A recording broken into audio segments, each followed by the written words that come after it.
Tuhan kami Yesus Kristus, Putra-Mu yang hidup dan berkuasa bersama Dikau dalam persatuan Roh Kudus, Allah sepanjang segala masa.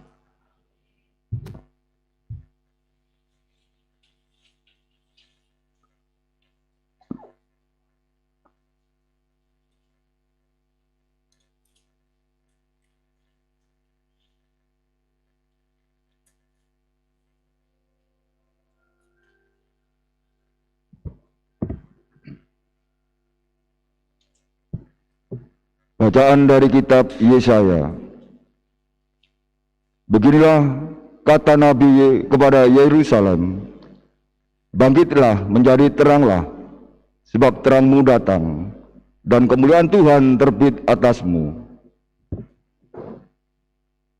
Sebab sesungguhnya kegelapan menutupi bumi, dan kekelaman menutupi bangsa-bangsa, tetapi terang Tuhan terbit atasmu, dan kemuliaannya menjadi nyata atasmu.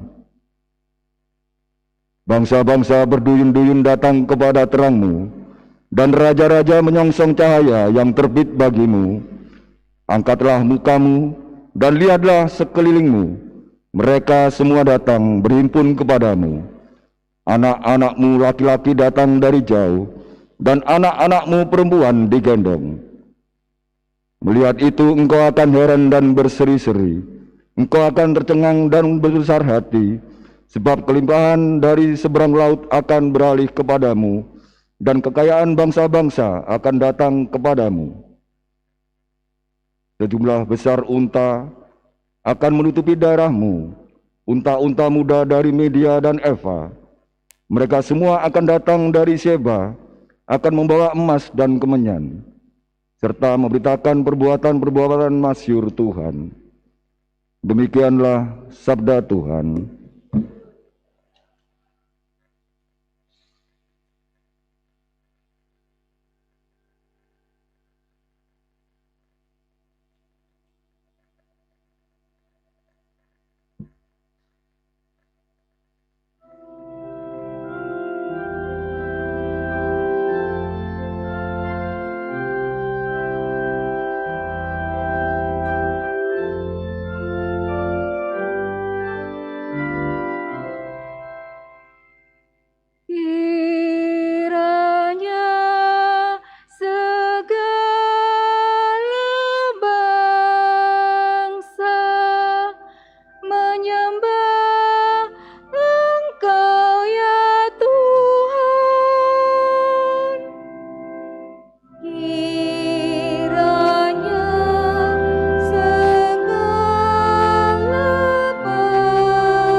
Kiranya Ia mengadili umat-Mu dengan keadilan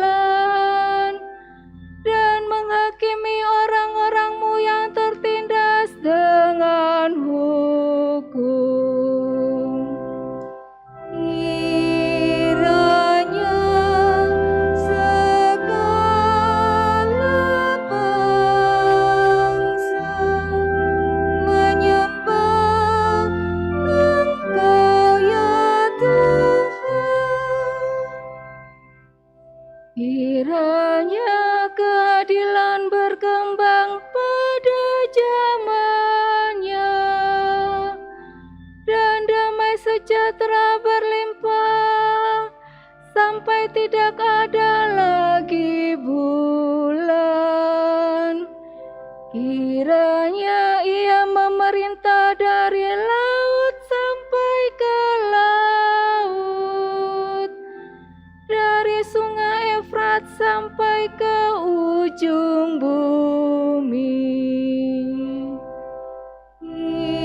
Kiranya segala bangsa menyembah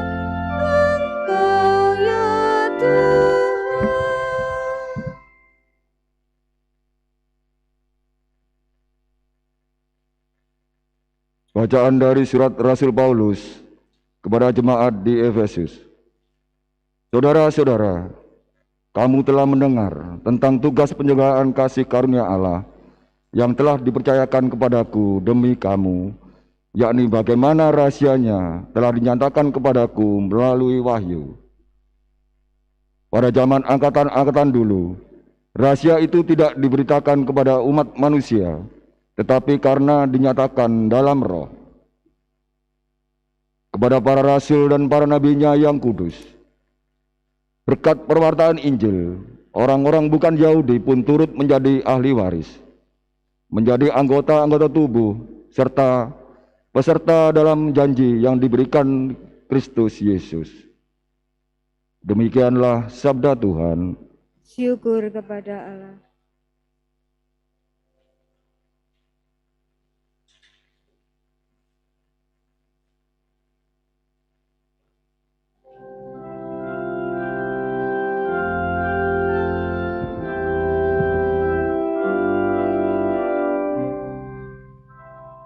Haleluya, haleluya,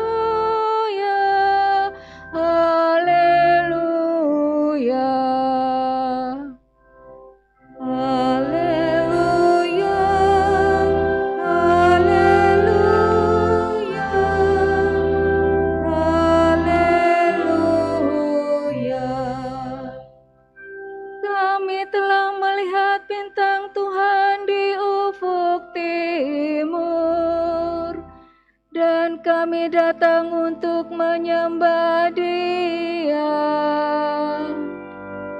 Haleluya, haleluya,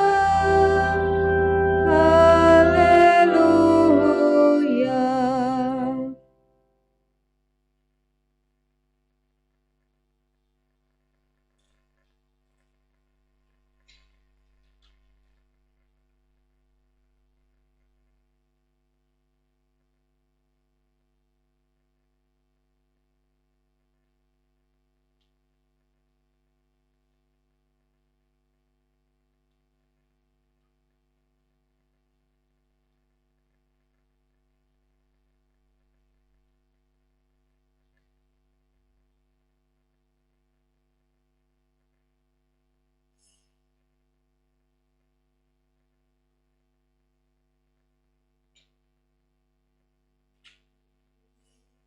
Tuhan bersamamu. Dan bersama rohmu. Inilah Injil suci menurut Matius. Dimuliakanlah Tuhan.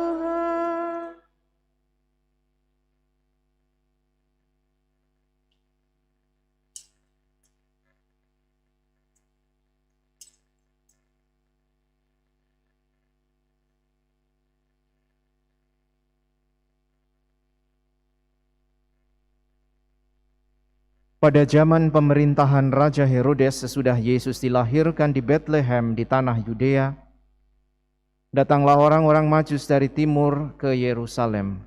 Mereka bertanya-tanya, di manakah dia, raja orang Yahudi yang baru dilahirkan itu?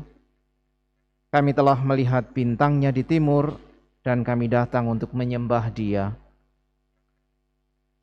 Mendengar hal itu, terkejutlah Raja Herodes beserta seluruh Yerusalem.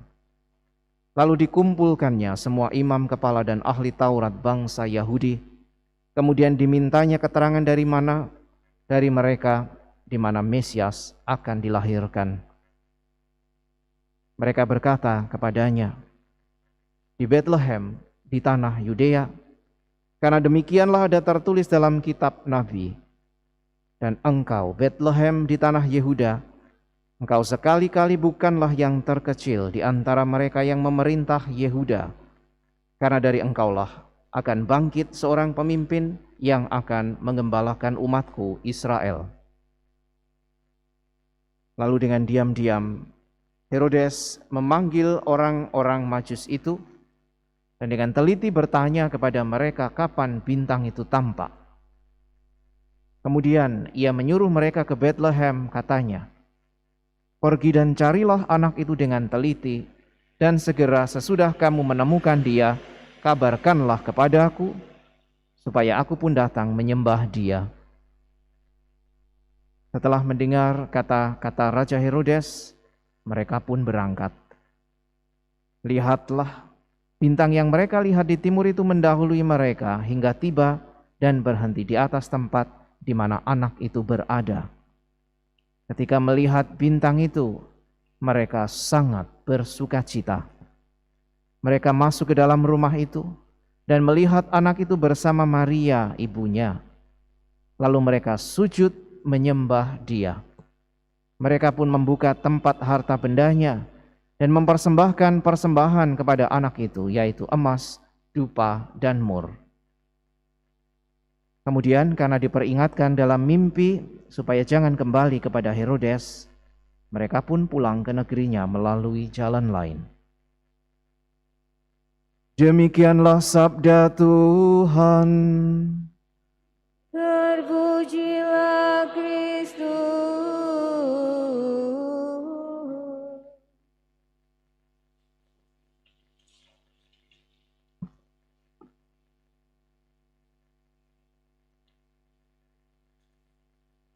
Di manakah dia, raja orang Yahudi yang baru dilahirkan itu?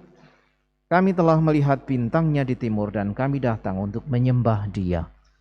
Saudara sekalian yang terkasih, itulah tadi pertanyaan yang diajukan oleh orang-orang Majus. Orang-orang Majus adalah orang-orang bukan Yahudi, tetapi dari bangsa lain yang pada waktu itu ternyata juga mencari lewat tanda-tanda alam kehadiran seseorang yang dianggap sebagai kehadiran seorang penting dan menentukan jalannya sejarah. Kalau kemudian kita kembali kepada seluruh pewartaan para nabi, kita akan kemudian sampai kepada kesimpulan bahwa sebenarnya sudah sejak awal kehadiran Mesias diwartakan, dinubuatkan. Itu artinya kepada bangsa Yahudi informasinya sudah diberikan. Akan tetapi seperti kita tahu, informasi itu ternyata tidak mendapat tanggapan selayaknya, tidak mendapatkan tanggapan yang perlu sehingga kehadiran itu sungguh akan bisa dirasakan. Sebaliknya orang-orang Majus yang bukan orang Yahudi justru menanggapi informasi lewat tanda-tanda alam itu dan dengan kejujuran hati mereka mencari di manakah anak itu akan dilahirkan. Saya atau kami akan datang untuk menyembahnya. Jadi jelas sekali. Mereka datang dengan kerinduan mencarinya, dan ketika sungguh mereka menemukan Yesus yang terbaring di palungan, mereka sujud menyembah dan memberikan persembahan mereka, emas, kemenyan, dan mur tadi dikatakan. Saudara sekalian yang terkasih, ini adalah sikap orang-orang Majus yang dalam kerinduan, kejujuran, dan ketulusan mencari Yesus. Sebaliknya, gambaran orang-orang Yahudi ditampilkan secara lain oleh Injil Matius hari ini. Herodes adalah orang Yahudi. Ia pun penasaran, di mana anak yang katanya akan menjadi raja Yahudi ini dilahirkan. Motivasinya berbeda. Maka Herodes pun titip pesan kepada orang-orang Majus, tolong, kalau nanti kalian menemukan itu, informasikan kepadaku supaya aku datang juga untuk menyembahnya. Tetapi kita tahu ini adalah lip service, ini adalah omongan manis di bibir. Herodes ingin tahu di mana Yesus dilahirkan, justru supaya ia bisa datang dan kemudian menyingkirkannya. karena ia menganggap Yesus sebagai saingan. Kalau ia yang waktu itu adalah raja, mendengar informasi ada seorang anak yang dilahirkan dan ia akan menjadi raja besar, jelas bagi Herodes ini adalah saingan, ini adalah ancaman, dan karena itu ia bunuh begitu banyak bayi hanya karena ia tidak menemukan bayi mana yang akan menjadi raja. Maka perintahnya bunuh semua bayi. Saudara sekalian yang terkasih, dua orang ini sama-sama mencari Yesus. Dua pihak ini sama-sama mencari Yesus. Orang-orang Majus dan Herodes, serta orang-orang Farisi, imam-imam kepala, dan orang-orang Yahudi lain yang tadi dicari, yang ditanya oleh Herodes informasinya. Di mana anak itu akan dilahirkan? Menurut para nabi, ia akan lahir di Bethlehem, di wilayah Yehuda. Saudara sekalian yang terkasih, ternyata pencarian akan Tuhan itu tidak selalu didasari oleh motivasi yang benar. Di pihak orang-orang Majus jelas, mereka datang mau memberikan penghormatan, menyembah, dan bahkan memberikan persembahan yang terbaik bagi mereka waktu itu. Emas adalah sesuatu yang berharga. Dan karena itu, seorang raja patut diberi persembahan yang berharga dan emas diberikan. Yesus adalah raja. Kemenyan adalah barang yang dipakai di dalam ibadat. Itu artinya bahwa kemenyan menjadi salah satu sarana yang mengungkapkan kerinduan manusia dan juga penyembahan manusia kepada Allah lewat ibadat. Karena Yesus adalah juga imam agung. Dan karena itu persembahannya tadi adalah kemenyan selain emas. Yang ketiga, mur itu adalah sesuatu yang biasanya juga diberikan untuk membalut atau mengolesi jenazah. Maka mur diberikan sebagai persembahan karena Matius mau memberikan kepada kita sekaligus penegasan bahwa Yesus yang lahir ini raja, imam, tetapi juga juru selamat yang akan memberikan nyawanya sebagai tebusan. Maka saudara sekalian yang terkasih, kalau Anda perhatikan adegan Natal memang romantis. Ada bayi di palungan, ada Maria, ada Yosef, ada 3 raja dengan persembahannya masing-masing.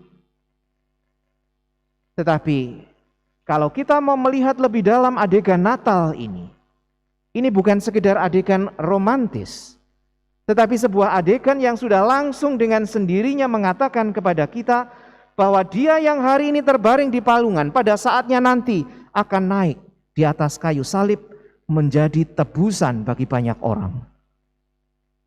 Jadi Natal ini bukan hanya soal kelahiran. Kedatangan 3 orang raja ini sekaligus mewartakan kepada kita, menyatakan kepada kita bahwa anak yang dilahirkan, Mesias ini, pada saatnya akan memberikan dirinya secara total, bahkan dengan mempersembahkan nyawanya di atas kayu salib, menjadi tebusan bagi semua orang. Nah, saudara sekalian yang terkasih, maka ini menjadi sebuah rangkaian utuh yang tidak pernah bisa kita lepaskan. Merayakan Natal dengan segala macam rangkaian pesta dan hari rayanya menghantar kita sebetulnya juga sampai pada keyakinan iman bahwa yang dilahirkan ini bukan sekedar bayi biasa, tetapi Allah yang menjadi manusia dengan cara yang amat sederhana, dan pada saatnya nanti Dia akan memberikan dirinya setelah hidup sama seperti kita manusia. Dia memberikan dan mengambil jalan penderitaan yang paling besar, kematian, tetapi kemudian dibangkitkan sebagai tanda bahwa iya, Allah menang atas segala kelemahan, kerapuhan, dan bahkan kejatuhan manusia karena dosa. Maka Yesus dibangkitkan. Maka saudara sekalian yang terkasih, kalau kita merayakan hari raya penampakan Tuhan, kepada kita sudah dengan jelas dinyatakan siapa yang dilahirkan ini bagi kita. Inilah raja, inilah imam, inilah nabi, inilah penebus kita. Dan karena itu kita diundang juga untuk senantiasa mencari Dia dan menempatkan Dia sebagai sesuatu yang utama di dalam hidup kita sebagai orang beriman. Seperti orang-orang Majus yang dari jauh mencari Tuhan dengan penuh kerinduan dan datang menyembahnya, memberikan persembahan yang terbaik baginya. Ini juga undangan bagi kita. Setelah Yesus menyatakan dirinya, dinyatakan kepada kita tentang siapa Dia, bagaimana tanggapan kita? Apakah kita mau menanggapi undangan ini seperti orang-orang Majus yang dengan penuh kerinduan, ketulusan, kejujuran, dan bahkan dengan kerendahan hati datang menyembah? Atau bisa jadi kali lain, jangan-jangan kita bisa menjadi seperti Herodes, mencari Tuhan karena kepentingan diri kita sendiri. Bahkan kalau perlu kita mau menyingkirkan Tuhan karena kita anggap sebagai saingan yang menghalangi segala macam keinginan. Mungkin kepentingan-kepentingan pribadi kita. Dan inilah Herodes. Atau mungkin jangan-jangan kita juga seperti orang-orang Farisi, imam-imam kepala dan orang-orang Yahudi kebanyakan. Informasi sudah banyak diberikan kepada kita. Kita hidup sebagai orang beriman yang mungkin hafal kitab suci, tahu persis ajaran gereja, tetapi enggan menanggapi dan bahkan mengabaikan. Sama seperti misalnya orang-orang Yahudi mengabaikan Sang Mesias dan bahkan menyalibkannya. Ini semua bisa terjadi di dalam hidup kita. Maka mari saudara sekalian yang terkasih, kita mohon rahmat iman, supaya pewartaan Tuhan yang menyatakan dirinya kepada kita, membawa kepada kita kebaharuan sebagai umat beriman, untuk berani senantiasa mencari Dia, juga kalau kita merasa tersesat, hilang, untuk kembali kepadanya, dan kemudian datang sujud menyembah kepadanya seperti orang-orang Majus yang dengan penuh kesederhanaan, kerinduan, datang dan menyembahnya. Inilah Tuhan kita, inilah penyelamat kita, yang bagi kita diberikan agar kita dihantar sampai pada perjumpaan dengan Allah yang sungguh menginginkan banyak kebaikan di dalam hidup kita. Rahmat Tuhan yang sudah diberikan, mari kita sambut dan jangan pernah kita sia-siakan.